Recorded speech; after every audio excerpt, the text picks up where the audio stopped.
Let's focus on that note. The third G20 Tourism Meet has started in the Union Territory of Jammu and Kashmir in Srinagar. Delegates have arrived in Kashmir for the event.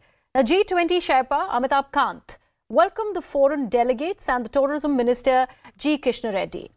The event will be held till the 24th of May at Srinagar's Sher-e-Kashmir International Conference Centre. At least 60 foreign delegates will participate in this meeting, although not all G20 member countries will be participating in it. China, Saudi Arabia and Turkey have skipped the three-day event in Jammu and Kashmir. And significantly, this is the first major international event that is being held in the Kashmir Valley since the abrogation of Article 370 that took place in August of 2019. G20 delegates have arrived in Srinagar. There's a lot of focus on film, there's focus on ecotourism, there's also focus on trying to encourage foreign tourists to come to Kashmir, and that's because a lot of advisories have been issued, especially by European countries, discouraging their residents to come to Kashmir for security reasons. But amidst all this, geopolitics is also playing out. China, Pakistan's all-weather friend, has refused to come to Kashmir, citing that Kashmir is a disputed territory, something that India opposes. Turkey also has decided not to come here to Srinagar, and now we are hearing that Saudi Arabia has become the third country which is not sending its representatives for this working group. Now, apart from the G20 countries, 60 delegates are expected to attend these meetings, but apart from the delegates from G20, there are a lot of invitee countries as well, and now it seems that there is some report to suggest that Egypt's participation is also under cloud. As a Jammu Kashmir resident, the first thoughts, we're seeing for the first time so many international delegates coming to Jammu and Kashmir, coming to Srinagar for a meeting of this scale. The world media is watching. Yeah, I think to add to what has been said over the last few days, that this is also an occasion for us to showcase the enormous change that has happened, the transformation that has happened in Jammu and Kashmir under Prime Minister Modi. I think this is also going to send out a message loud and clear, far and wide, that the common man in Kashmir wants to move on. The common citizen, if you go around, since you've been there since yesterday, so have we, and over the next 2 days, you'll have ample opportunity to see. Even now, Pakistan-backed TRF has given a call asking people not to come out, essentially trying to impose the Bandh through the back door. So security and the threat of terror is playing on the minds of the administration. See, as far as Pakistan is concerned, it will always continue doing that. It will always never give up its mischief and try every trick in the book, as it's been. It tried conventional walls, then it tried infiltration, tried proxy walls. But the difference is in the response, as you yourself said. So Jammu and Kashmir is holding a key G20 tourism meeting amid tight security, a heightened one, and a serious opposition from China. In fact, Amitabh Kant, the Sherpa of G20, is currently speaking. Let's cut across to that live.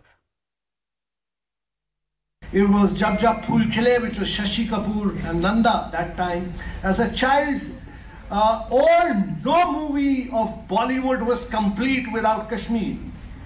And in the 60s and 70s, Bollywood became synonymous with Kashmir. Bollywood's romance with Kashmir began with movies like Kashmir Ki Kali, Himalaya Ki Godi Mein, and Jab Jab Phool Khile, and they captured the picturesque landscape of Kashmir. No romance in India was complete without Kashmir. And much later there was a film which became a household word in India. And I went and stayed in that cottage, which was famous as the Bobby Cottage, because the Bobby film was shot in Gulmarg, and it became a household word in India. And later, more recently, if you look at it, there have been films like Laksh, there have been films like a huge variety of films like Laksh, Highway, Razi, Haldar, and many more have been shot in the state of Kashmir. Actually, getting inspired from Kashmir, this inspiration of Kashmir has been so immense that Indian filmmakers started shooting great films in other Indian states like Rajasthan, Kerala, many other places. But the other big thing that happened was that Indian filmmakers started traveling abroad and started shooting in many other places. So actually, one of our leading movie director, Yash Chopra, his many mega hits like Chandni, they introduced the majestic Swiss Alps to the Indian audience. And then there was a blockbuster. My colleague Ishan Vani is joining us live from the Sher-e-Kashmir International Convention Centre. Ishan, just take us through the mood around you. We just heard Sherpa, Mr. Amitabh Kant, speak about how the Valley and its association with Indian cinema goes back a long way. And it's only in this year and a part of the last year that we've seen how cinema halls have reopened in Kashmir after 30 years, after 3 decades. Just take our viewers through the significance of it all. Creativity.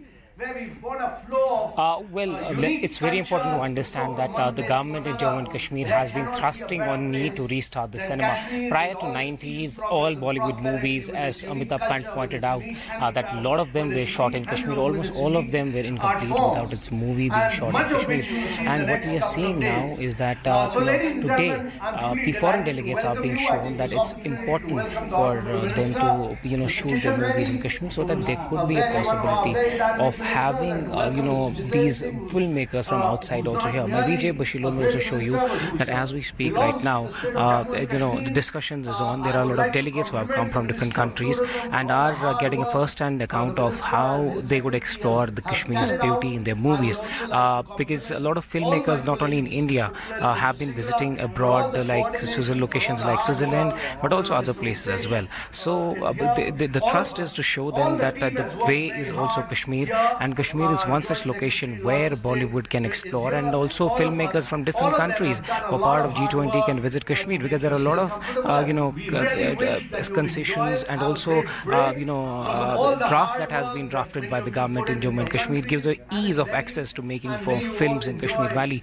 The government believes this will bring filmmaking opportunities. This will help in bringing film tourism to Kashmir Valley, because not only tourism sector but also filmmaking is something which the government is very keen upon, and that is why it becomes important for the government to highlight that point here to the day. And in Delhi, and may you all enjoy Kashmir as a great venue for not merely film tourism, but as a great travel, tourism and a holiday destination.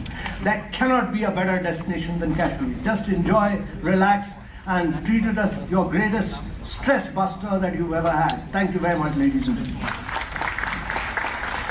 G20 Sherpa Amitabh Kant addressing the gathering at the Sher-e-Kashmir International Convention Centre. You just had my colleague Ishan Vani also give you a lowdown of what exactly is happening live from the SKICC. Let me also bring in my colleague Arunima, is joining us from the Dal Lake. Arunima, I'm sure you're loving the atmosphere in Kashmir. Just take our viewers through the security preparedness in the wake of this 3-day G20 Tourism Summit.